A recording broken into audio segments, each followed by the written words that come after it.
നമ്മൾ സാധാരണ ഉപയോഗിക്കുന്ന മറ്റൊരു വളരെ പ്രധാനപ്പെട്ട ഒരു പ്രത്യയമാണ് കേലിയെ. കേട്ടിട്ടുണ്ടെങ്കിൽ കേലിയെ, ഉസ്കേലിയെ, അതിന് വേണ്ടി, അതിന് വേണ്ടി. ഇസ്കേലിയെ ക്യാ കരെങ്കെ, ഇതിനു വേണ്ടി എന്താണ് ചെയ്യേണ്ടത്?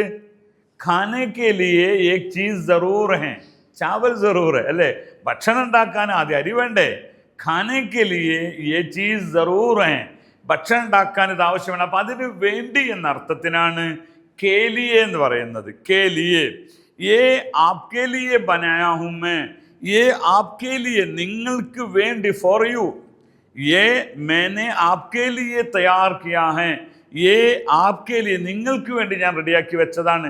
അപ്പോൾ വേണ്ടി എന്ന് പറയുവാനാണ് സാധാരണ കേലിയെ. എന്താണ് പറയാം?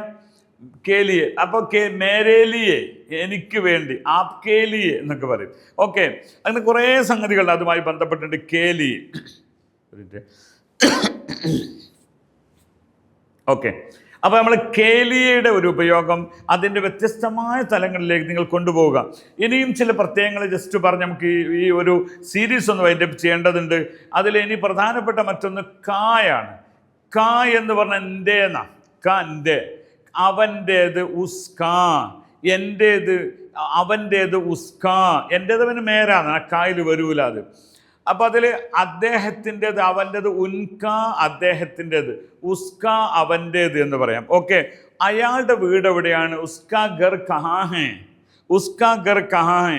ഇവിടെ ഉസ്കി എന്ന് പറയും. ഉസ്ക, അതായത് കാ, കീ, കേ, ഒറ്റ സാധനമാണ്. എൻ്റെ എന്ന അർത്ഥമാണ് അവിടെ ഉള്ളത്. അവിടെ മനസ്സിലാക്കേണ്ട വളരെ പ്രധാനപ്പെട്ട ഒന്ന്, എന്തിനെക്കുറിച്ചാണോ പറയുന്നത് അതിനനുസരിച്ച് ഈ സാധനം മാറിക്കൊണ്ടിരിക്കും. സ്ത്രീലിംഗമാണ് കീ ആകും, ബഹുമാനവോ അതല്ലെങ്കിൽ പ്ലൂറലോ ആണെങ്കിൽ കെ ആകും. ഉദാഹരണം പറയാൽ ഉൻ കെ, അപ്പം നമ്മൾ പറയാം ഉൻ കെ പിതാജി, അല്ലെങ്കിൽ ഉസ്കെ പിതാജി, അദ്ദേഹം, അവൻ്റെ അച്ഛൻ എന്ന് പറയാം. അപ്പോൾ ഉസ്കെ പിതാജി, കെ എന്ന് പറയുന്നത് ബഹുമാനം കൊണ്ടാണ്. ഇനി അവിടെ പറയാം ആപ്കി ബേട്ടി, ഞാൻ പുരുഷനോടാണ് ചോദിക്കുന്നത്, ആപ്കി ബേട്ടിയെ, ഈ ആപ്കി ബേട്ടി എന്നേ ചോദിക്കുക. കാരണം ബേട്ടി ഒരു ഇതാണല്ലോ, മകൾ എന്നതാണല്ലോ, അത് സ്ത്രീലിംഗമായതുകൊണ്ട് ആപ്കി ബേട്ടി, ഈ ആപ്കി ബേട്ടിയെ എന്ന് ചോദിക്കുന്നത്.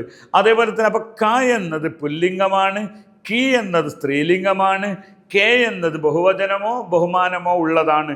ഇത് തൊട്ടടുത്ത് വരുന്ന ഉപയോഗിക്കുന്ന ഒരു വസ്തുവിനെ അനുസരിച്ച് മാറിക്കൊണ്ടിരിക്കും എന്ന് മനസ്സിലാക്കുക. കൂടുതൽ അറിയുന്നതിന് ഹിന്ദി യൂണി ഇതൊക്കെ സിമ്പിളായി പഠിപ്പിക്കുന്നുണ്ട്. അക്ഷരങ്ങളുടെ സഹായമില്ലാതെ കമ്മ്യൂണിക്കേഷൻ ബിൽഡ് ചെയ്ത് നിങ്ങൾക്ക് സൂപ്പറായിട്ട് ഹിന്ദി സംസാരിക്കാൻ സാധിക്കും. അതുകൊണ്ട് ഹിന്ദി യൂണിയിൽ നിങ്ങൾ അംഗമാകുക. ആപ്കാ ധന്യവാദ്, ബഹുത് ശുക്രിയ.